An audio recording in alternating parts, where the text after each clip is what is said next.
Alright, mag-quick unboxing naman tayo dito kay E88S.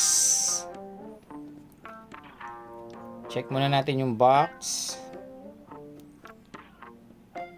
Brushless motors.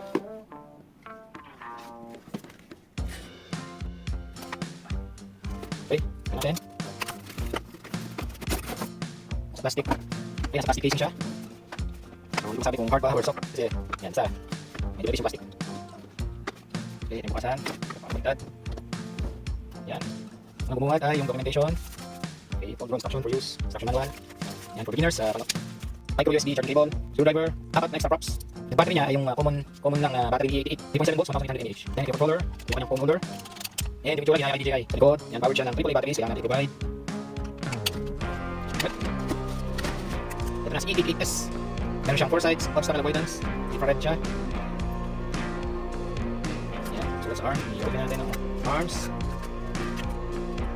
Alright. Ito yung power button. And ito yung obstacle avoidance sensor. Infrared lang din sa kanya. Then ito yung kanyang headlights. And yan yung sulat sa arm. Drone E88S. Sa kabila ay obstacle avoidance. Ito yung kanyang camera. Yan. Manual adjust lang ito, guys.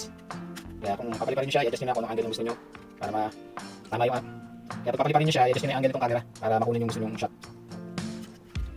So belly, ito na, meron siyang optical flow camera and bottom camera na din. Tapos ito yung antenna niya nakalabas. Right, yan, dito sa likod, battery slot. Okay, yun lang. Okay, yun lahat ang laman ng box. Kaya,